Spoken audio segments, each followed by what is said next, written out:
الحمدللہ والصلاة والسلام علی رسول اللہ وعلی آلہ وصحبہ ومن والہ۔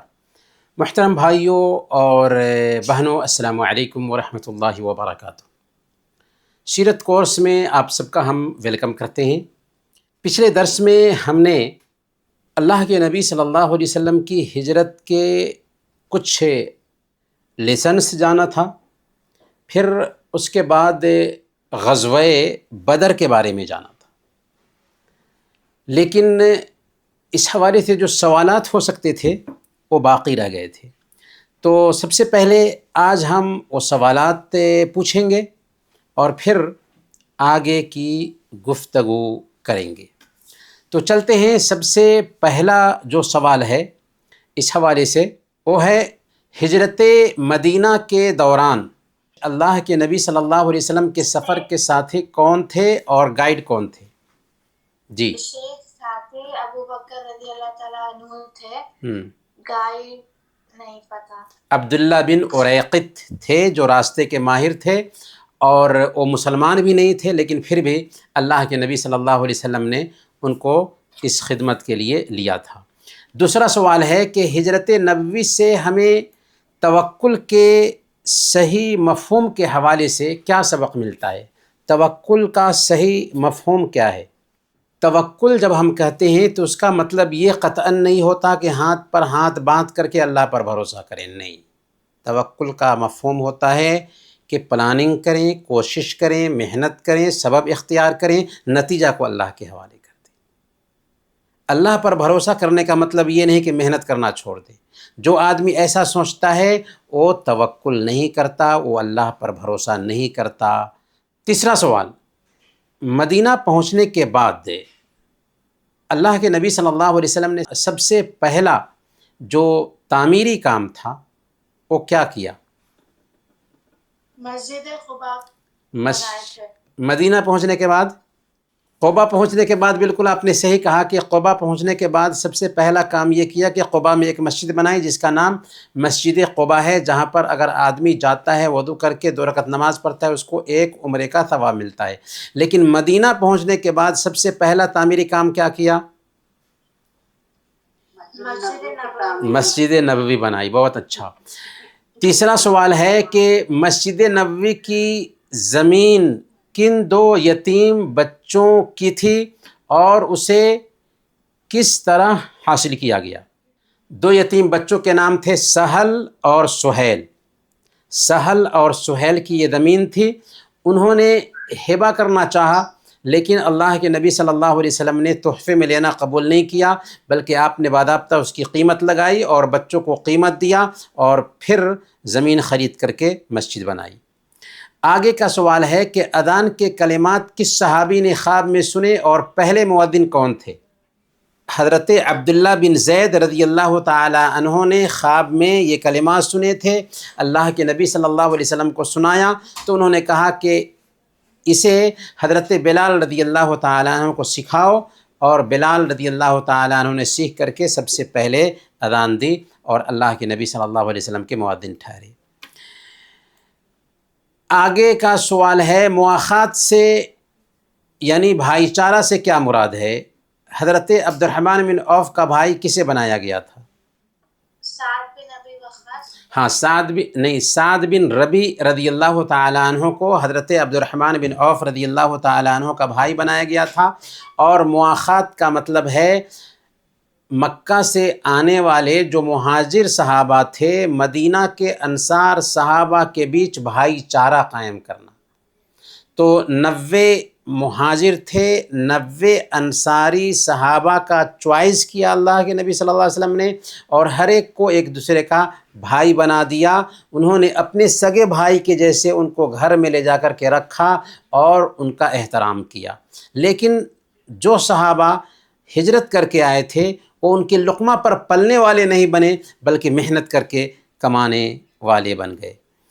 آگے کا سوال ہے کہ میثاق مدینہ سے کیا مراد ہے؟ بہت سارے دفعات تھے، کوئی ایک دفعہ بتائیے۔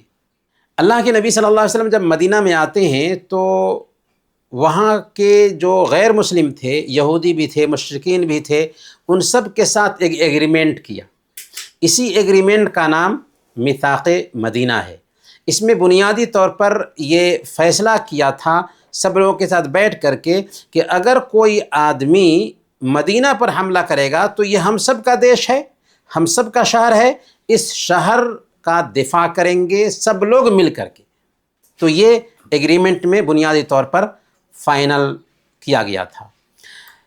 اگلا سوال ہے کہ مدینہ کے یہودیوں اور مسلمانوں کے درمیان ہونے والے ایگریمنٹ کو کیا کہتے ہیں؟ کیا کہتے ہیں؟ میثاق مدینہ کہتے ہیں، جی۔ اگلا سوال ہے، مدینہ آنے کے بعد قریش نے عبداللہ بن ابی کو کیا خط لکھا اور مسلمانوں کو کیا دھمکی دی؟ قریش نے عبداللہ بن ابی کو خط لکھا کہ تم نے ہمارے آدمیوں کو یعنی مسلمانوں کو اپنے پاس پناہ دے رکھا ہے، یا تو تم ان سے قتال کرو یا پھر ہم تمہارے اوپر حملہ کریں گے، تمہارے نوجوانوں کو قتل کر دیں گے، تمہاری عورتوں کو باندھی بنا لیں گے، سمجھ جاؤ، سدھر جاؤ۔ یعنی دھمکی دی باضابطہ قریش نے، کن کو؟ عبداللہ بن ابی کو۔ تو عبداللہ بن ابی ویسے بھی بدلے کے جذبات میں تھا، کیونکہ اس کو لوگ بادشاہ بنانے والے تھے اللہ کے نبی صلی اللہ علیہ وسلم کے آنے سے پہلے، تو اس نے شرارت کرنا شروع کیا، لیکن اللہ کے نبی صلی اللہ علیہ وسلم نے اس کو سمجھایا۔ قبلہ کی تبدیلی کا حکم ہجرت کے کتنے مہینے بعد آیا، اور اس وقت آپ صلی اللہ علیہ وسلم کون سی نماز پڑھا رہے تھے؟ اسی ذرا بند کر دیں گے۔ ہجرت کے 16 یا 17 مہینے بعد، یعنی جب صحابہ ہجرت کر کے مدینہ گئے تھے تو حکم دیا گیا تھا کعبہ کی طرف منہ کر کے نماز پڑھنے کے بجائے بیت المقدس کی طرف منہ کر کے نماز پڑھیں۔ 16 اور 17 مہینے تک ایسے ہی رہا، پھر حکم آیا کہ کعبہ کی طرف ہی منہ کر کے نماز پڑھنا ہے۔ چنانچہ اللہ کے نبی صلی اللہ علیہ وسلم نے پہلی جو نماز پڑھی وہ عصر کی نماز تھی، جس میں اللہ کے نبی صلی اللہ علیہ وسلم نے کعبہ کی طرف منہ کیا تھا۔ ہجرت کے دوسرے سال سن 2 ہجری میں کون کون سی عبادتیں فرض ہوئیں؟ ہجرت کے دوسرے سال رمضان کے روزے فرض ہوئے، زکوٰۃ فرض ہوئی، صدقہ فطر فرض ہوا، اسی طریقے سے عیدین کی نمازیں مشروع کی گئیں اور قربانی کی مشروعیت بھی عمل میں آئی۔ یہ سارے عبادتیں ہجرت کے دوسرے سال مشروع کی گئی۔ آگے کا سوال ہے، غزوہ بدر کس سن ہجری میں پیش آیا تھا اور کس تاریخ کو؟ غزوہ بدر 17 رمضان کو سن 2 ہجری میں پیش آیا تھا۔ اچھا، غزوہ بدر میں اللہ تعالیٰ نے کتنے فرشتوں کے ذریعہ مسلمانوں کی مدد فرمائی؟ 1000 فرشتوں کے ذریعہ مدد فرمائی۔ حق اور باطل کے درمیان واضح فرق کر دینے کی وجہ سے غزوہ بدر کو کیا کہا جاتا ہے؟ یوم الفرقان کہا جاتا ہے۔ یوم الفرقان کہا جاتا ہے فیصلے کا دن، جی، کیونکہ حق اور باطل واضح ہو کر آ گیا تھا۔ حضرت عمیر بن حمام نے جنت کی بشارت سن کر کیا کیا تھا؟ انہوں نے جنت کی بشارت سنی تو ان کے ہاتھ میں کھجوریں تھیں، کھجور کھا رہے تھے۔ انہوں نے کہا کہ یہ کھجوریں کھانے میں ایک لمبا وقت گزر جائے گا، چنانچہ انہوں نے کھجوریں پھینکیں اور فوراً میدان جنگ میں کود پڑے اور شہادت پالی۔ اللہ کے نبی صلی اللہ علیہ وسلم نے کس کو اس امت کا فرعون کہا تھا؟ ابو جہل کو، ابو جہل، جس کو جنگ بدر میں قتل کیا گیا تھا۔ 2 بچوں نے اس کو قتل کیا۔ جب اللہ کے نبی صلی اللہ علیہ وسلم کو بتایا گیا تو آپ نے کہا کہ یہ اس امت کا فرعون ہے، ابو جہل۔ حضرت زینب رضی اللہ تعالی عنہا کے شوہر ابو العاص کی رہائی کا واقعہ بیان کیجیے۔ ابو العاص جب قید ہو کے آئے تو آپ صلی اللہ علیہ وسلم کو زینب رضی اللہ تعالیٰ نے خدیجہ رضی اللہ تعالیٰ عنہ کا ہار بھیجا مدینہ۔ آپ صلی اللہ علیہ وسلم اس کو دیکھ کر رونے لگے، پھر ابو العاص کو ویسے ہی چھوڑ دیا، مگر ایک وعدے کے زینب رضی اللہ تعالیٰ عنہ کو مدینہ بھیجنے پہ یہ بات پہ آپ کو رہا کیا گیا۔ جی بالکل، جواب صحیح، بہت اچھا، ماشاءاللہ۔ اگلا سوال ہے، آخری سوال ہے یہ کہ نبی کریم صلی اللہ علیہ وسلم نے بدر کے قیدیوں کے ساتھ کیا معاملہ فرمایا؟ خاص طور پر جو پڑھے لکھے قیدی تھے ان کے ساتھ کیا شرط رکھی تھی؟ قیدی تھے وہ لوگ مدینے کے جو بچے تھے ان کو دین سکھانا، تعلیم دینے کے لیے، دین سکھانے کے لیے؟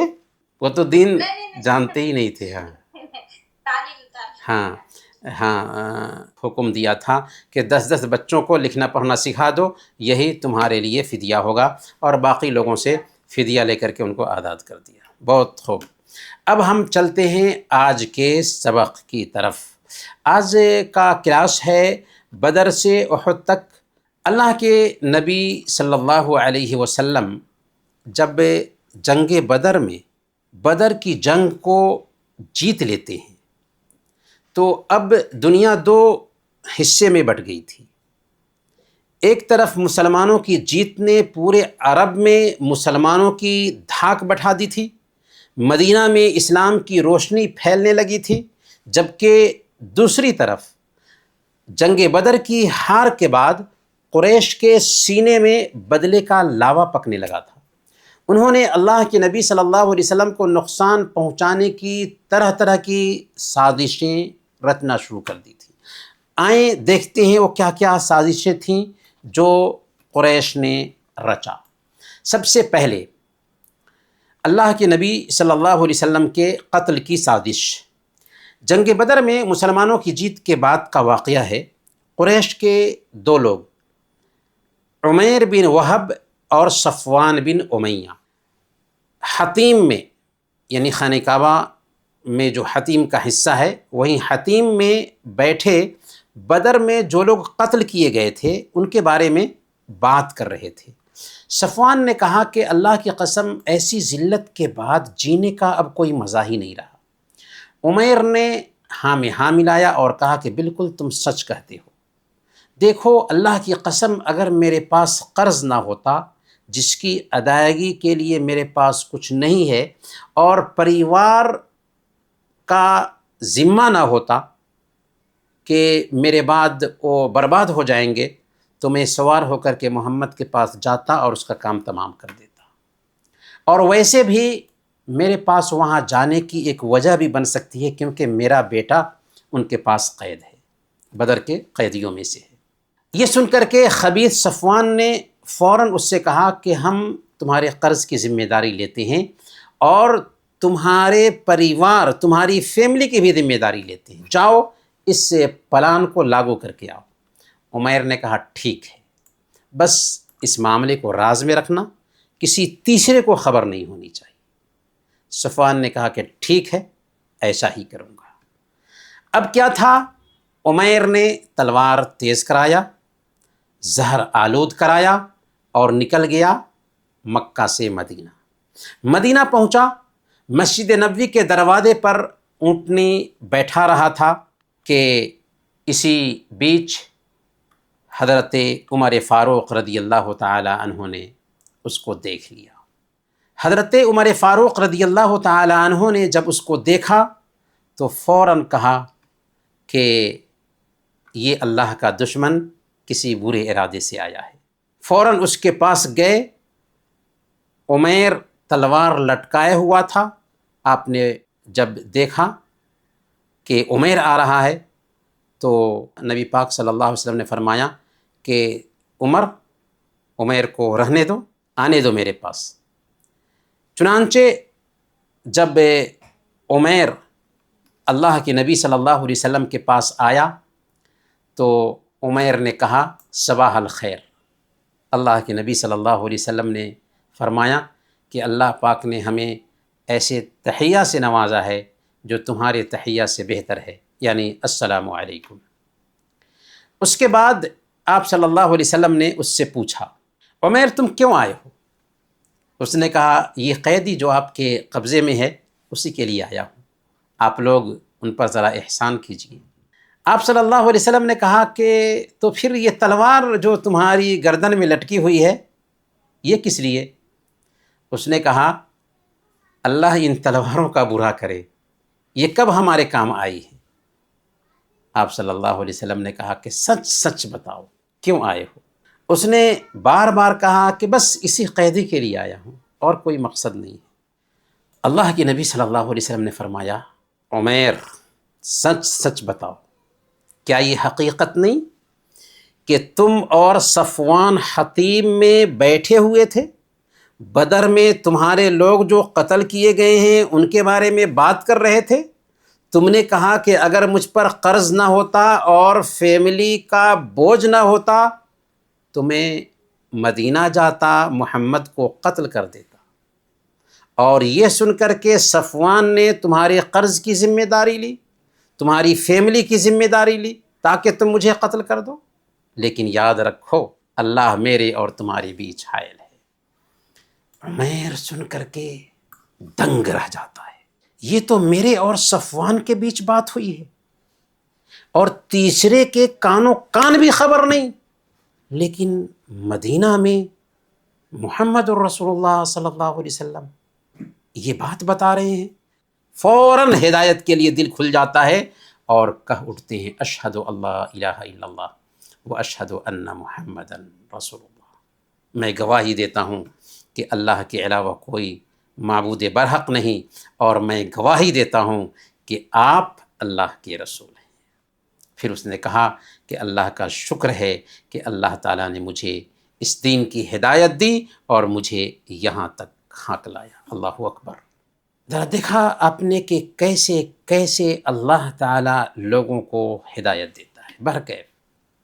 اللہ کے نبی صلی اللہ علیہ وسلم نے صحابہ سے فرمایا کہ عمیر اسلام قبول کر چکے ہیں، اسے دین سکھاؤ، قرآن سکھاؤ اور اس کے قیدی کو آزاد کر دو۔ ادھر صفوان جو مکہ میں تھا اور بھیجا تھا عمیر رضی اللہ تعالی عنہ کو نبی پاک صلی اللہ علیہ وسلم کے قتل کے لیے، لوگوں سے کہتا پھرتا تھا کہ کچھ ہی دنوں میں تمہیں ایسی خبر سناؤں گا کہ تمہاری آنکھیں ٹھنڈی ہو جائیں گی۔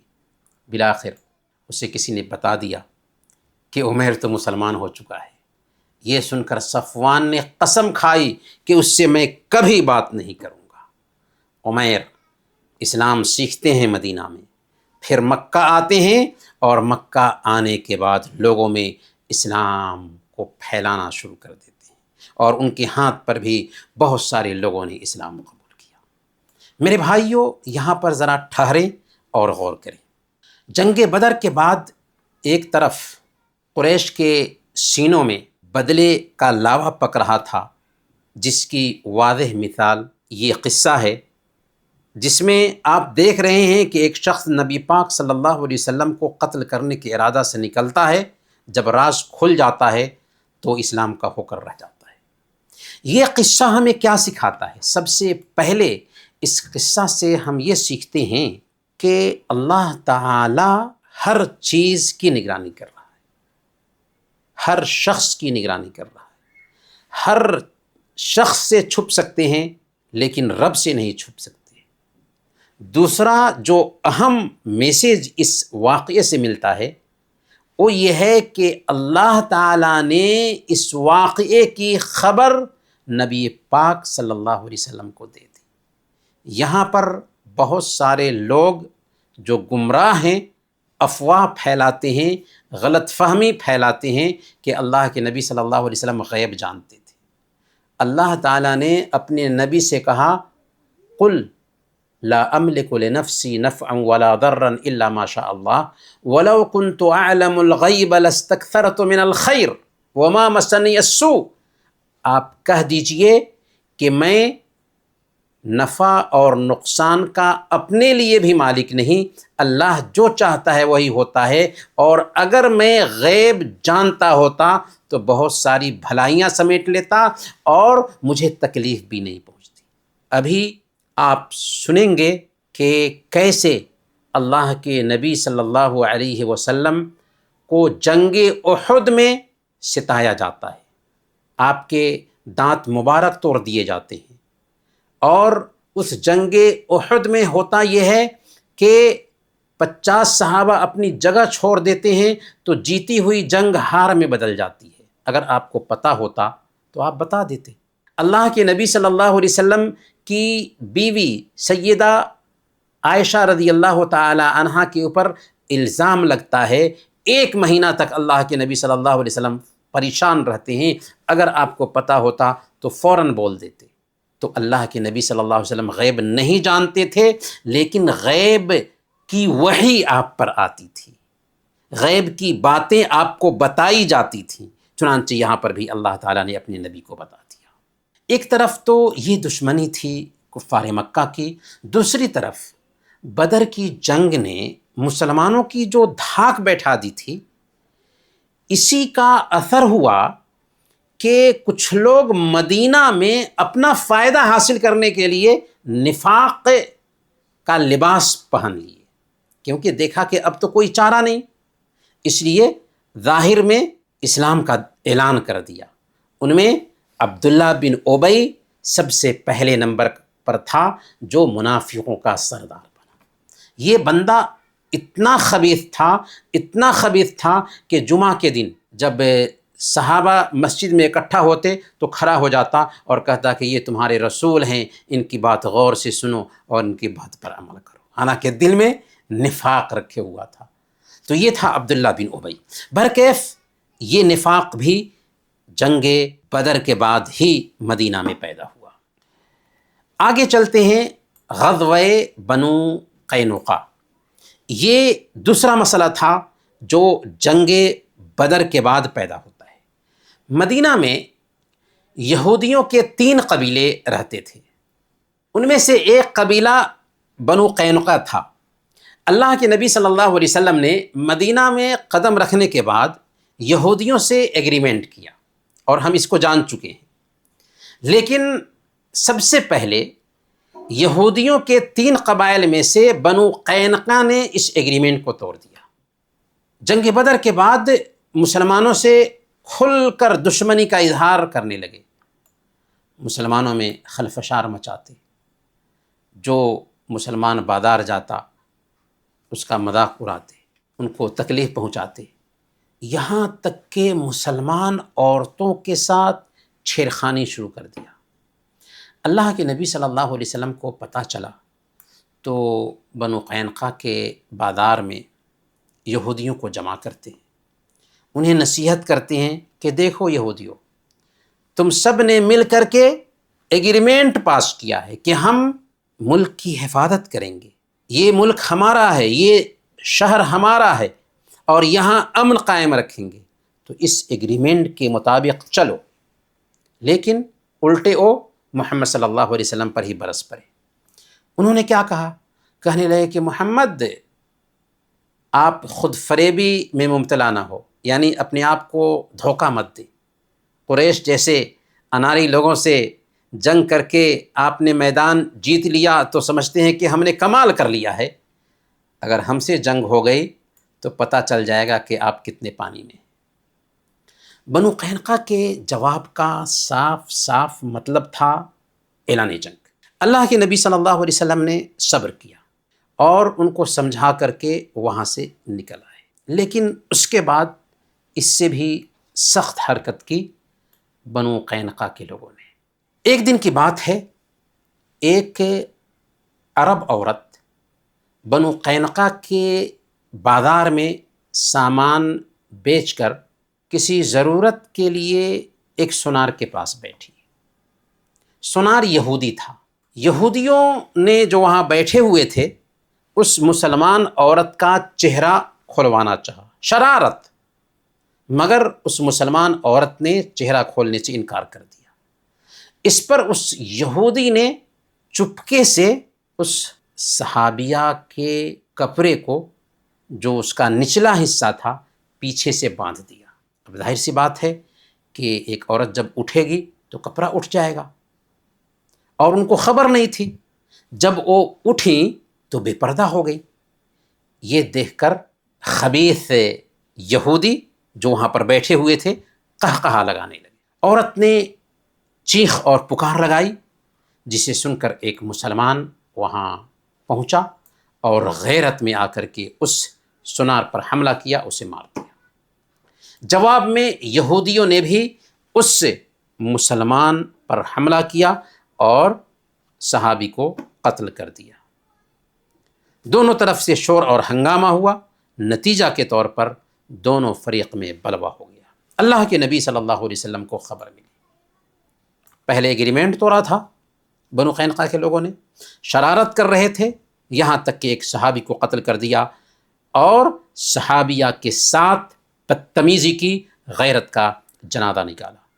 چنانچہ یہ خائن تھے، غدار تھے. اللہ کے نبی صلی اللہ علیہ وسلم نے ان کی گھیرا بندی کی. 2 ہجری 15 شوال ہفتہ کا دن تھا، سنچر کا دن تھا. 15 دن تک گھیرا بندی جاری رہی. ذی القعدہ کی چاند رات جب آئی تو انہوں نے ہتھیار ڈال دیا. چنانچہ اللہ کے نبی صلی اللہ علیہ وسلم نے انہیں معاف تو کر دیا، لیکن انہیں حکم دیا کہ مدینہ چھوڑ کر کے یہاں سے نکل جاؤ. ازرعات شام کی طرف اللہ کے نبی صلی اللہ علیہ وسلم نے انہیں جلا وطن کر دیا، جسے آج کل درعا کہا جاتا ہے. برکیف مدینہ کی پاک دھرتی بنو قینقاع کے یہودیوں سے پاک ہو گئی. آگے دیکھتے ہیں کعب بن اشرف کا قتل. بنو قینقاع کا فتنہ تو ختم ہو گیا تھا، اور بنو قینقاع کے یہودیوں کے وہاں سے نکلنے کی وجہ سے مدینہ کی دھرتی پاک ہو گئی تھی. لیکن دوسری طرف ایک یہودی تھا کعب بن اشرف. کعب بن اشرف کا فتنہ ابھی بھی باقی تھا. کعب بن اشرف نے کیا کیا تھا؟ اس نے بھی ایگریمنٹ میں رضامندی ظاہر کی تھی، معاہدہ کیا تھا اللہ کے نبی صلی اللہ علیہ وسلم نے، لیکن معاہدہ توڑ دیا. اللہ کے نبی صلی اللہ علیہ وسلم کو گندی گندی گالیاں دیتا تھا، مسلمان عورتوں کی عزت سے کھلواڑ کرتا تھا، اور غزلیہ اشعار پڑھتا تھا مسلمان عورتوں کے خلاف. جب بدر میں قریش ہار گئے تو اس نے کیا کیا؟ مکہ گیا اور قریش کے لیڈروں سے ملاقات کر کے ان کی غیرت کو جگانا شروع کیا، ان کی تعریف کی، ان کی مورتیوں کے سامنے جھکا. الکفر ملت واحدہ، کفر سارا کا سارا ایک ہی مذہب ہوتا ہے. اور کفار مکہ کو اکسایا کہ تم مسلمانوں سے جنگ کرو. یہاں تک کہ اس نے یہ بھی کہا کہ دیکھو تمہارا دھرم جو ہے نا مسلمانوں کے دھرم سے اچھا ہے، تم مسلمانوں سے زیادہ ہدایت پر ہو، جلدی جنگ کرو اور بدلہ لو. کس نے کیا؟ کعب بن اشرف نے یہ شرارت کی، باضابطہ ایگریمنٹ توڑا اور مکہ جا کر کے مکہ کے مشرکین کو اکسایا. اس طرح جب اس کی شرارت ظاہر ہوئی اور آئے دن شرارت پر شرارت ظاہر ہو رہی تھی، تو ایک دن اللہ کے نبی صلی اللہ علیہ وسلم نے صحابہ سے کہا کہ کون ہے جو کعب بن اشرف سے نمٹے. چنانچہ کچھ صحابہ نے مل کر کے اس کا کام تمام کر دیا. کعب بن اشرف کو کیوں قتل کیا گیا تھا؟ یہ بات نوٹ کرنے کی ہے. پہلے نمبر پر اس نے غداری کی تھی. ملک کا جو غدار ہوتا ہے اس کو موت کی ہی سزا ملنی چاہیے. دوسرے نمبر پر وہ اللہ کے نبی صلی اللہ علیہ وسلم کو گالیاں دیتا تھا، صحابیات کے لیے برے برے اشعار کہتا تھا، اور پھر اس کے ساتھ ساتھ ملک کو تباہ کرنے کے لیے باضابطہ باہر کے لوگوں کے ساتھ ساٹھ گانٹھ کیا تھا. تو وہ اس قابل تھا کہ اس کو راستے سے ہٹایا جائے. اور دنیا کا ہر قانون ایسے لوگوں کے بارے میں یہی فیصلہ کرے گا. البتہ یہ بات نوٹ کیجئے کہ یہ حکم اصل میں حکومت کی طرف سے تھا، اس لیے ایسے شریر لوگوں کو قتل کیا گیا. جب حکومت کا آرڈر آئے تو پولیس اہلکار یہ کام کریں گے. ہمیں کسی شخص کو جو اللہ اور اس کے رسول کو گالی دیتا ہے اختیار نہیں ہے کہ ہم جا کر کے اسے قتل کر دیں. نہیں، قانون ہاتھ میں لینا ہمارے اختیار میں نہیں. غزوہ سویق. غزوہ سویق یہ جنگ بدر کے بعد پیش آنے والا ایک غزوہ ہے. ابو سفیان جو قریش کا لیڈر تھا، اس نے بدر کی جنگ میں ہارنے کے بعد یہ نظر مانی تھی. کیا نظر مانی تھی؟ کہ جب تک محمد سے جنگ نہ کر لوں گا ہمارے سر کو پانی نہ لگے گا، اور نہ ہی میں غسل کروں گا جب تک کہ محمد صلی اللہ علیہ وسلم سے جنگ نہ کروں. چنانچہ وہ 200 سواروں کے ساتھ نکلا. مدینہ کے قریب عرید نامی ایک جگہ پر چھاپا مارا، کھجور کے کچھ درخت کاٹ دیے، کھیتوں کو جلا دیا اور 2 آدمیوں کو قتل کر کے بھاگ نکلا۔ کون؟ ابو سفیان۔ اللہ کے نبی صلی اللہ علیہ وسلم کو جب اس کی خبر ملی تو اللہ کے نبی صلی اللہ علیہ وسلم نے ان کا پیچھا کیا جب تک کہ وہ بھاگ چکے تھے۔ انہوں نے اپنا بوجھ ہلکا کرنے کے لیے ان کے ساتھ توشے کے طور پر ستو تھا، تو راستے میں اس ستو کو پھینکتے ہوئے گئے، اور عربی زبان میں سویق ستو کو کہتے ہیں، اسی لیے اس غزوہ کا نام غزوہ سویق پڑ گیا۔ تو اس میں بنیادی طور پر ابو سفیان جنگ بدر کی ہار کا بدلہ لینے کے لیے وہ آتا ہے، عرید نامی جگہ پر چھاپا مارتا ہے، کھجور کے درختوں کو کاٹ دیتا ہے، کھیتوں کو جلا دیتا ہے، 2 آدمیوں کو قتل بھی کر دیتا ہے۔ اب ہم آتے ہیں غزوہ احد کی طرف۔ غزوہ احد وہ غزوہ جس کے تعلق سے سورہ آل عمران میں اللہ تعالیٰ نے 58 آیتیں اتاری، وہ غزوہ جس سے مسلمانوں نے سیکھا کہ جب پریشانیاں آتی ہیں تو اس میں مومنوں اور منافقوں کی تمیز ہوتی ہے، وہ غزوہ جس میں اللہ کے نبی صلی اللہ علیہ وسلم کی محبت کے عجیب عجیب نمونے دیکھنے کو ملے، وہ غزوہ جس نے سبق دیا کہ نبی پاک صلی اللہ علیہ وسلم کی نافرمانی ہوگی تو ہر میدان میں ہم ہار جائیں گے۔ جی ہاں، یہ ہے غزوہ احد۔ ہجرت کا 3 سال ہے اور شوال کا مہینہ ہے۔ غزوہ بدر کی ہار کا بدلہ لینے کے لیے قریش کا لشکر احد کے مقام پر پہنچ چکا ہے۔ یہ دوسری حرکت تھی جو ابو سفیان نے ظاہر کی تھی۔ 3000 فوجی ہیں، 300 اونٹ ہے، 200 گھوڑے ہیں اور 700 زرہیں ہیں۔ فوج کے ساتھ عورتیں بھی ہیں جو لشکر میں بہادری پیدا کرنے کے لیے آئی ہیں، اور کمانڈر لیڈر ابو سفیان ہے۔ ادھر اللہ کے نبی صلی اللہ علیہ وسلم کو لشکر کے آنے کی خبر 1 ہفتہ پہلے ہی مل چکی تھی۔ آپ نے صحابہ سے مشورہ کیا اور اس طریقے سے فائنل یہ ہوا کہ ہمیں مدینہ سے باہر نکل کر کے مشرکین مکہ سے جنگ لڑنا ہے۔ عصر کی نماز کے بعد اللہ کے نبی صلی اللہ علیہ وسلم نے جبل احد کا رخ کیا۔ شوت نامی جگہ پر آئے تو عبداللہ بن ابی نام کا منافق، بلکہ منافقوں کا سردار بغاوت کرتا ہے۔ جی ہاں، وہی عبداللہ بن ابی جس کی تاج پوشی ہونے والی تھی، لیکن جنگ بدر میں جب مسلمانوں کو جیت ملی تو اس نے نفاق کا لباس پہن لیا تھا اور یہاں پر مسلمانوں کے ساتھ آیا، لیکن اپنی چال بازی سے مسلمانوں کی ہمت پست کرے، اس کے لیے جب قریب گئے دشمن کے جہاں پر مقابلہ ہونا تھا تو قریب آنے کے بعد 300 ساتھیوں کو لے کر کے پلٹ گیا، صرف یہ کہتے ہوئے کہ ہماری بات نہیں مانی گئی۔ اور آپ پہ یاد رکھیں کہ جو اپنے سماج کا لیڈر ہوتا ہے اس کی بات لوگ مانتے ہیں۔ اس طریقے سے 1000 کی تعداد میں صحابہ تھے، 300 ساتھیوں کو اپنے لے کر کے وہ نکل گیا۔ اب کتنے بچ گئے تھے؟ صرف 700 صحابہ جو پکے ایمان والے صحابہ تھے وہی بچ گئے تھے۔ اللہ کے نبی صلی اللہ علیہ وسلم اپنے صحابہ کے ساتھ احد کی پہاڑی گھاٹی میں اترتے ہیں اور یہیں لشکر کو ترتیب دیتے ہیں۔ حضرت عبداللہ بن جبیر انصاری رضی اللہ تعالیٰ عنہ کے کمان میں 50 تیر اندازوں کو مقرر کرتے ہیں اور انہیں تاکید کرتے ہیں کہ دیکھو، چاہے ہم جنگ جیتیں چاہے جنگ ہاریں، تمہیں اپنی جگہ سے ٹس سے مس نہیں ہونا ہے، رہنا ہے تو اپنی جگہ پر ڈٹے رہنا ہے۔ مشرکین بھی پوری تیاری کے ساتھ میدان میں آ چکے تھے۔ جب دونوں لشکر آمنے سامنے آ گئے تو قریش کی طرف سے طلحہ بن ابی طلحہ اور اس کے جواب میں حضرت زبیر بن عوام میدان میں آتے ہیں۔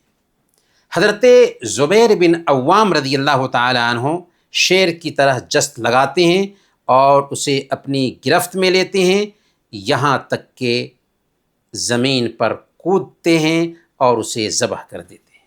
اس کے بعد ہر طرف سے جنگ کے شعلے بھڑک جاتے ہیں اور مسلمان بھی جواں مردی سے، بہادری سے جنگ لڑتے ہیں۔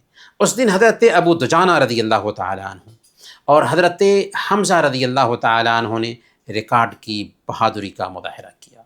حضرت مصعب بن عمیر رضی اللہ تعالیٰ عنہ جو بڑے اونچے خاندان کے تھے لیکن اسلام قبول کرنے کے بعد سب کچھ تیاگ دیا، یہاں تک کہ سب سے پہلے اللہ کے نبی صلی اللہ علیہ وسلم کے ایمبیسڈر بن کر کے مدینہ یہی جاتے ہیں۔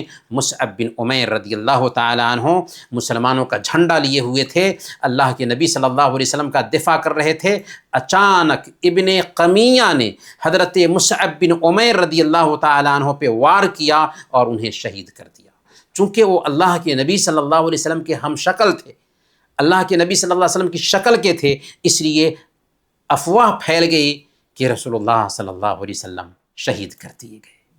میرے بھائیوں، اللہ کے شیر حضرت حمزہ رضی اللہ تعالی عنہ بھی اسی جنگ میں شہید ہوتے ہیں۔ جنگ زوروں پر تھی۔ ایک کالا کلوٹا حبشی جسے وحشی کے نام سے جانتے ہیں، کسی ایک شخص کی تلاش میں ہے۔ وہ جنگ کرنے نہیں آیا ہے بلکہ آزادی حاصل کرنے آیا ہے، کیونکہ اس کے آقا نے وعدہ کیا تھا کہ احد کے دن اگر تم نے حمزہ رضی اللہ تعالیٰ عنہ کو قتل کر دیا تو تمہیں آزاد کر دوں گا۔ چنانچہ اس کی نگاہ ٹکی تھی حضرت حمزہ رضی اللہ تعالیٰ عنہ پر۔ چنانچہ وحشی جب حضرت حمزہ رضی اللہ تعالیٰ عنہ اس کو دکھائی دیتے ہیں تو چٹان کی اوٹ میں چھپ کر کے انتظار کر رہا تھا۔ جب حضرت حمزہ رضی اللہ تعالیٰ عنہ کو دیکھا تو فوراً نیزہ سے حملہ کیا اور حضرت حمزہ رضی اللہ تعالیٰ عنہ کو شہید کر دیا۔ لیکن الحمدللہ بعد میں وحشی بھی مسلمان ہو گئے تھے اور انہوں نے حضرت حمزہ رضی اللہ تعالیٰ عنہ کو قتل کرنے کا کفارہ یہ چکایا کہ مسیلمہ کذاب کو قتل کرنے میں وہ کامیاب ہوئے۔ برکیف تیر اندازوں کی ہلکی سی غلطی اب سامنے میں آتی ہے۔ شروع میں جنگ احد کے اندر ہوا یہ کہ مسلمان بہت ہی جوش اور جذبے کے ساتھ جنگ لڑ رہے تھے، اس لیے مسلمان جنگ جیت گئے۔ جب 50 تیر اندازوں نے دیکھا کہ ہم جنگ جیت چکے ہیں تو ان میں سے 40 لوگ مال غنیمت سمیٹنے لگے۔ یہ بہت بڑی غلطی تھی اور اللہ کے نبی صلی اللہ علیہ وسلم کی صریح مخالفت تھی، کیونکہ اللہ کے نبی صلی اللہ علیہ وسلم نے کہا تھا کہ چاہے جنگ جیتیں چاہے جنگ ہاریں، تمہیں اپنی جگہ پر ڈٹے رہنا ہے۔ لیکن جب 40 لوگ وہاں سے ہٹ گئے تو کیا ہوا؟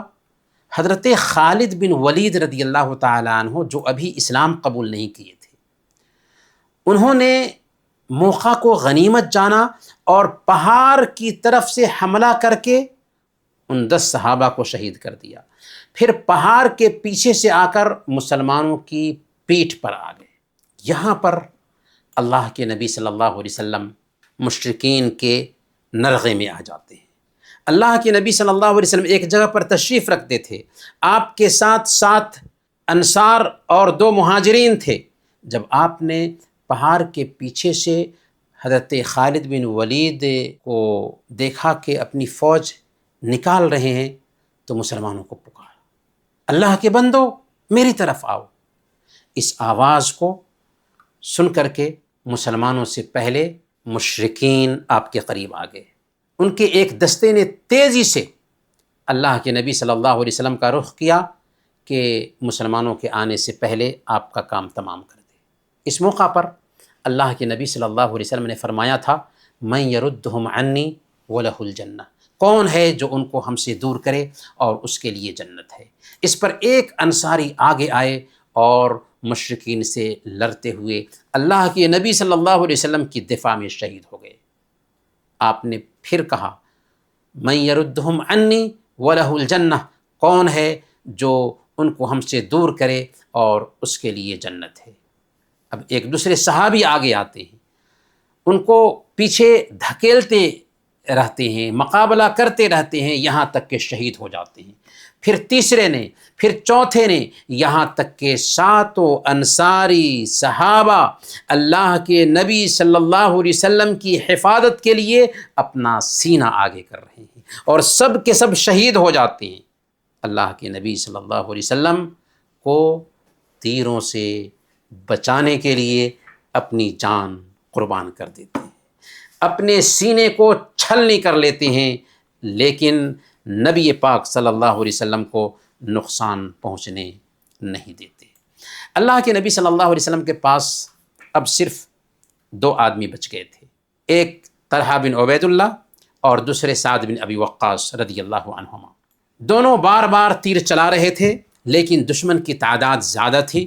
مشرکین نے حملے کا پورا رخ اللہ کے نبی صلی اللہ علیہ وسلم کی طرف کر دیا تھا۔ اللہ کے نبی صلی اللہ علیہ وسلم پر پتھر پھینک رہے تھے۔ ابن قمیہ نے پتھر سے نبی پاک صلی اللہ علیہ وسلم کی پیشانی کو زخمی کر دیا۔ ابن ہشام کے پتھر سے آپ کا بازو زخمی ہو گیا۔ عتبہ کے پتھر سے نبی پاک صلی اللہ علیہ وسلم کے دانت مبارک 4 دانت ٹوٹ گئے۔ پھر اللہ کے نبی صلی اللہ علیہ وسلم ایک غار میں گر گئے۔ وہاں جب غار میں گر گئے تو اللہ کے نبی صلی اللہ علیہ وسلم کے بارے میں خبر پھیل گئی کہ آپ شہید ہو گئے، اور ابھی ہم نے جانا ہے کہ کیسے افواہ پھیلی۔ لیکن کچھ دیر کے بعد مسلمان پلٹنا شروع ہو گئے۔ البتہ تیر اندازوں کی جو غلطی تھی، اسی غلطی کے نتیجے میں جیتی ہوئی جنگ ہار میں بدل جاتی۔ لیکن اللہ کے نبی صلی اللہ علیہ وسلم اتنا سب کچھ ہونے کے باوجود بھی مشرکین پہ بد دعا نہیں کر رہے ہیں، بلکہ فرما رہے ہیں اللہم اہد قومی فإنہم لا يعلمون، اے اللہ میری قوم کو ہدایت دے، وہ مجھے جانتی نہیں، اگر جانتی تو ایسا نہ کرتی۔ میرے بھائیوں، حضرت انس بن نضر رضی اللہ تعالی عنہ کی شہادت۔ حضرت انس بن نضر رضی اللہ تعالی عنہ نے جب مسلمانوں کو مایوس دیکھا تو آگے بڑھے۔ سعد بن معاذ رضی اللہ تعالی عنہ ملتے ہیں، ان سے کہتے ہیں کہ اے سعد، مجھے احد کے پیچھے سے جنت کی خوشبو محسوس ہو رہی ہے۔ پھر وہ بہادری سے میدان میں کود گئے اور بہادری سے لڑتے رہے یہاں تک کہ شہید ہو گئے۔ جنگ ختم ہونے کے بعد جب انہیں دیکھا گیا تو ان کے جسم پر تلوار، تیر اور نیزے کے 80 سے زیادہ زخم تھے۔ ان کی بہن ربیع رضی اللہ تعالی عنہا نے انہیں انگلیوں کے پوروں سے پہچانا۔ ایسے ہی صحابہ کے بارے میں اللہ تعالیٰ نے یہ آیت کریمہ اتاری، من المؤمنین رجال صدقوا ما عاہدوا اللہ علیہ، مومنوں میں سے کچھ ایسے بندے ہیں جنہوں نے اللہ تعالیٰ سے کیا ہوا وعدہ سچ کر دکھایا۔ میرے بھائیوں، اب جانتے ہیں غسیل الملائکہ کو۔ حضرت حنظلہ رضی اللہ تعالی عنہ کو غسیل الملائکہ کہا جاتا ہے۔ شہیدوں میں ایک لاش ایسی تھی جس سے پانی ٹپک رہا تھا۔ جی ہاں، پانی ٹپک رہا تھا، اس لیے کہ فرشتوں نے اس سے لاش کو غسل دیا تھا۔ یہ ایک نوشہ کی لاش تھی جو نئی نئی شادی کیے تھے، بیوی کے ساتھ تھے، جنگ کی پکار ہوئی، غسل کرنے کا موقع نہیں ملا، بیوی کو چھوڑ کر میدان جنگ میں چلے گئے، لڑتے ہوئے شہید ہو گئے۔ یہ تھے حضرت حنظلہ بن ابی عامر رضی اللہ تعالی عنہ، جن کو فرشتوں نے غسل دیا تھا، اسی لیے ان کو غسیل الملائکہ کہا جاتا ہے۔ اللہ کے نبی صلی اللہ علیہ وسلم نے سارے شہداء کو غسل اور نماز کے بغیر ان کے اپنے لباس ہی میں انہیں وہیں میدان احد میں ہی دفن کیا۔ 70 شہداء کی آج بھی وہیں پر قبر ہے۔ میرے بھائیوں، اب ہم جانتے ہیں ایسے جنتی کو جس نے ایک بھی سجدہ نہیں کیا لیکن جنتی ٹھہرا۔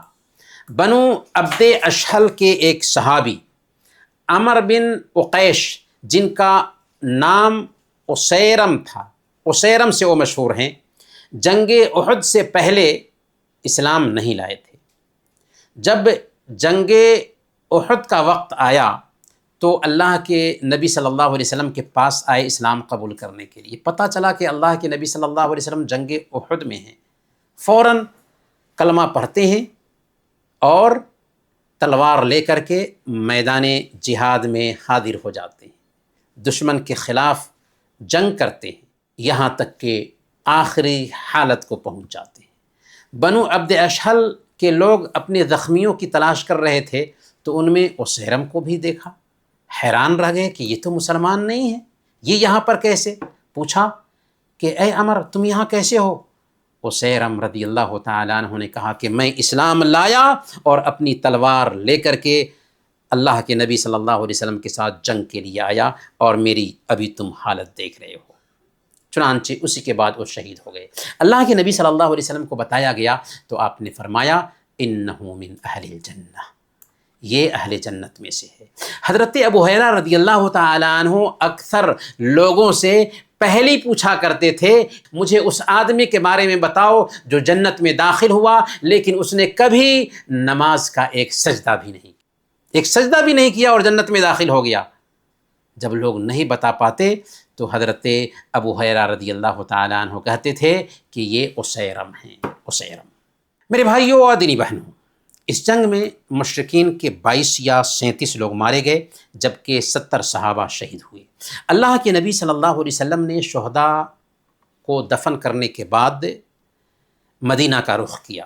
جب مدینہ جا رہے تھے تو راستے میں کچھ عورتیں ملتی ہیں جن کے رشتہ دار شہید ہو گئے تھے۔ انہی عورتوں میں سے ایک بنو دینار کی ایک عورت تھی جس کے شوہر، بھائی اور باپ تینوں شہید ہو گئے تھے۔ جب انہیں بتایا گیا کہ تمہارے شوہر شہید ہو گئے ہیں، تمہارے باپ شہید ہو گئے ہیں، تمہارے بھائی شہید ہو گئے ہیں، تو ہر بار وہ پوچھتی رہیں کہ مجھے رسول اللہ صلی اللہ علیہ وسلم کے بارے میں بتاؤ کہ آپ کیسے ہیں۔ اس کو اطمینان نہیں ہوا یہاں تک کہ اللہ کے نبی صلی اللہ علیہ وسلم کو دیکھ لیا۔ جب دیکھ لیا تو کہتی ہیں کل مصیبت بعدک جلل، یا رسول اللہ آپ کو دیکھنے کے بعد ساری مصیبت ہے، ساری مصیبت ہلکی ہے۔ شوہر بھی گیا، بھائی بھی گیا، باپ بھی گیا، لیکن یا رسول اللہ آپ کو دیکھنے کے بعد ساری مصیبت ہے۔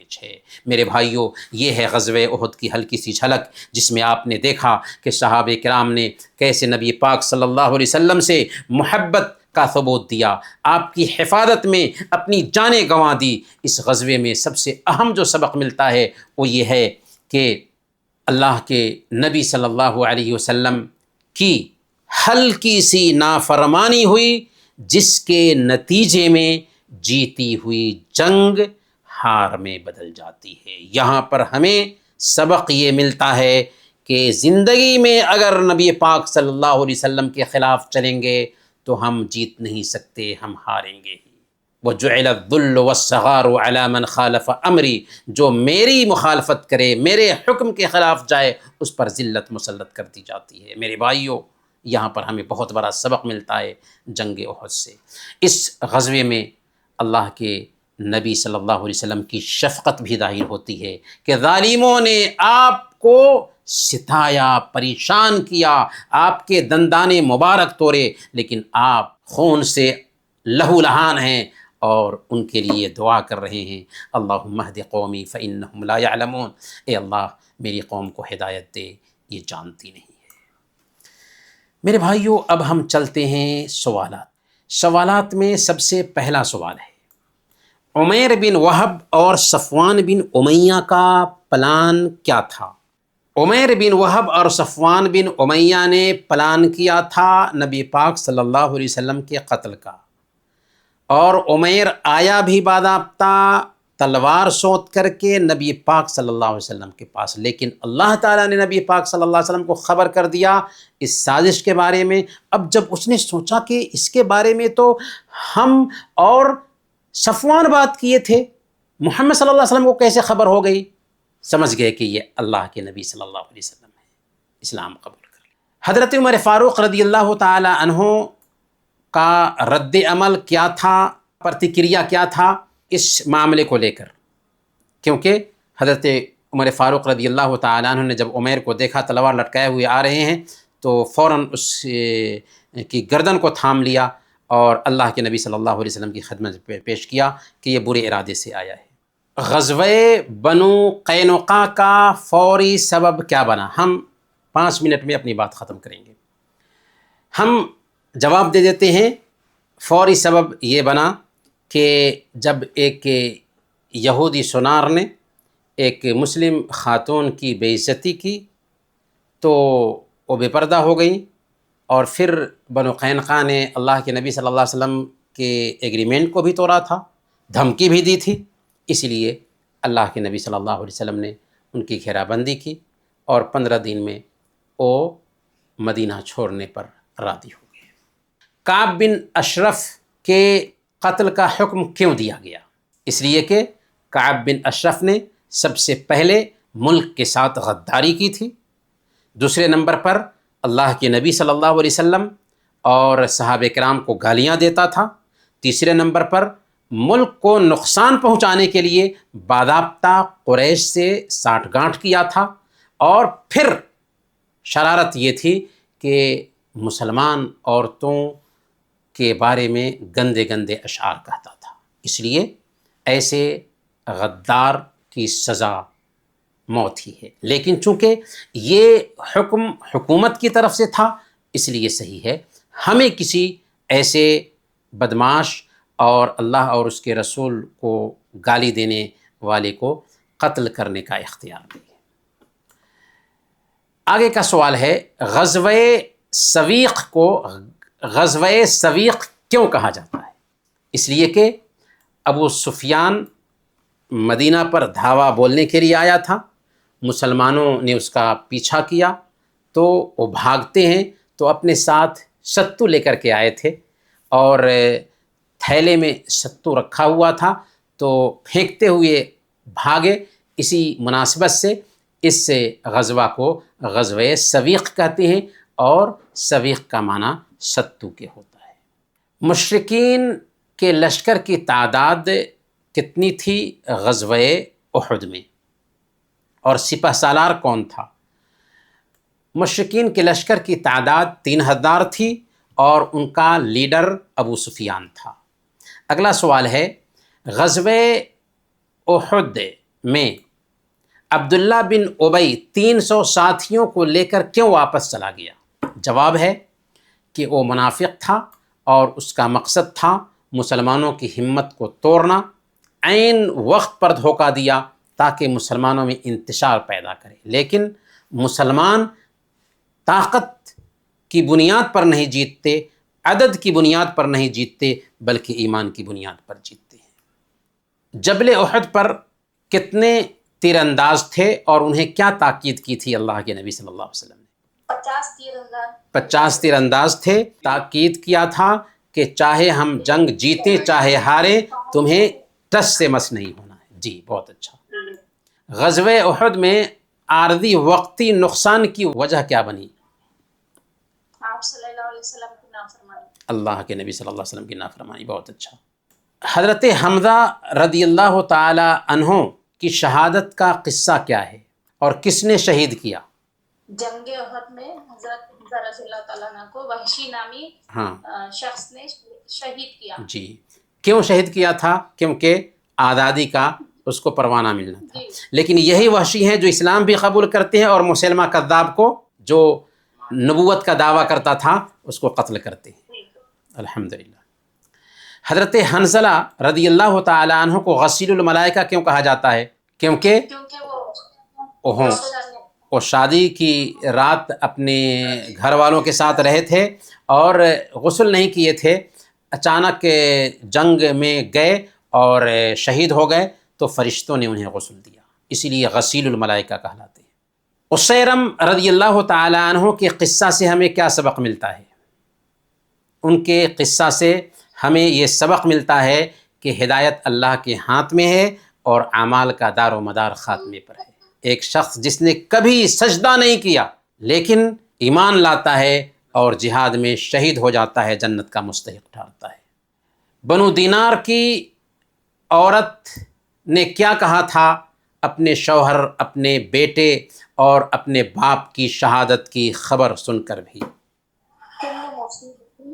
بعدک جللو، اللہ کے نبی صلی اللہ علیہ وسلم کی تلاش تھی انہیں، جب اللہ کے نبی صلی اللہ علیہ وسلم کو دیکھ لیا تو کہا کل مصیبت بعدک جللو، آپ کو دیکھنے کے بعد ساری مصیبت آسان ہے۔ انہی باتوں کے ساتھ ہم اپنا آج کا یہ درس ختم کرتے ہیں اور اللہ تعالیٰ سے دعا کرتے ہیں کہ اللہ تعالیٰ ہم نے جو کچھ بھی سیکھا ہے اس میں برکت عطا فرمائے اور ہم سب کو پیارے نبی صلی اللہ علیہ وسلم کی محبت نصیب فرمائے۔ آمین و صلی اللہ علی نبینا محمد وعلی آلہ وصحبہ اجمعین۔